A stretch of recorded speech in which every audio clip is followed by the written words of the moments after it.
big breaking news right off the top. According to the Associated Press, Republicans moments ago officially gained control of the House.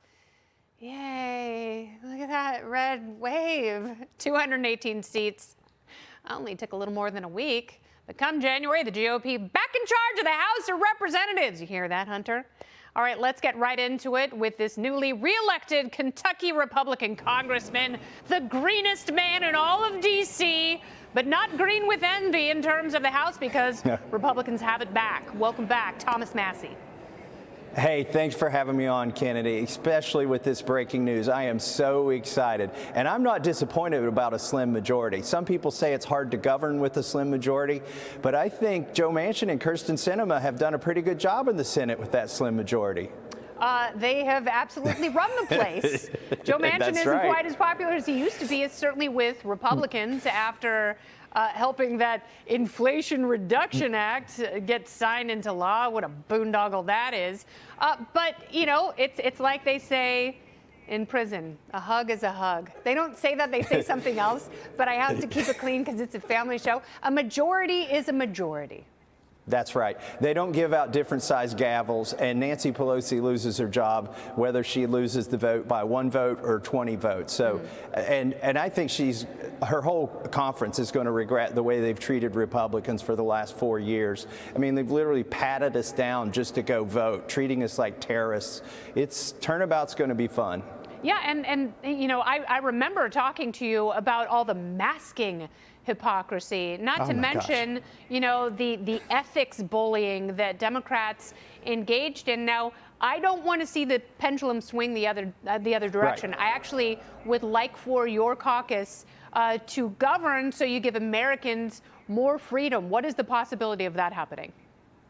Oh, I think there's a good possibility. And, you know, to be a little more serious about the slim majority, every vote in the GOP conference has to be respected. You can't marginalize 20 or 30 members like you could if you had a large majority. So I think it's going to be good. We also have a chance to take the high road, like you said. Nancy Pelosi suspended the 3-day rule, you know, 3 days to read bills, almost as soon as she took the gavel.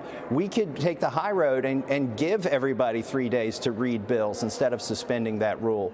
So, and also for your viewers, I think it's really important to set expectations and give them a roadmap for what's going to happen.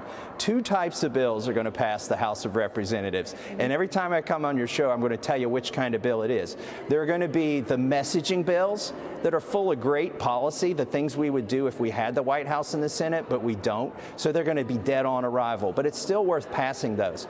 The action, though, is going to be on the second type of bill. Those are the spending bills. And that's where we can really dial back a lot of what Joe Biden, Nancy Pelosi, and Chuck Schumer have done to this country. And that is where, you know, the liberty-minded are very excited about divided governments. Because, you know, when there is a party impasse, you can't spend the kind of money that has been spent over the last, 4 years, like drunken sailors, by both parties. And I hope there are people in your caucus who are a little bit more serious about cutting spending. You know, is that just a pie-in-the-sky fantasy? No, I think we have some very serious conservatives here now. You know, I was in the House when John Boehner was the Speaker and Barack Obama was the President, a very similar split government sort of situation. But I think the conference has really moved to the right, and I think they are serious about cutting government. The problem when one party has all of the reins of power is every executive order is funded. We can defund every executive order, and I would start with the vaccine mandates that are unconstitutional and illegal.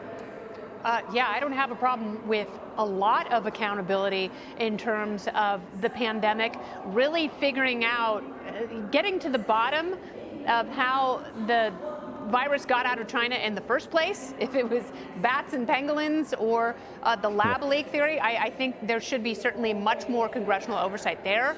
I firmly believe that Anthony Fauci has a lot to answer for. I don't think that that is a partisan witch hunt. We have to make sure that never happens again. You have a lot on your plate. I know you're hungry. Thank you for coming back to the buffet of liberty. You're welcome anytime, Congressman. Hey, thanks for having me on. I think split government makes the Oversight Committee very exciting, and also the Judiciary Committee. We're talking about giving Mayorkas and the Attorney General reserved parking spots here at Congress, so Good. They might be here a few times. Well, accountability is incredibly necessary. They haven't seen enough of it, and they're both very deserving. Congressman Thomas Massie, getting sassy. Thanks again. Thanks, Kennedy.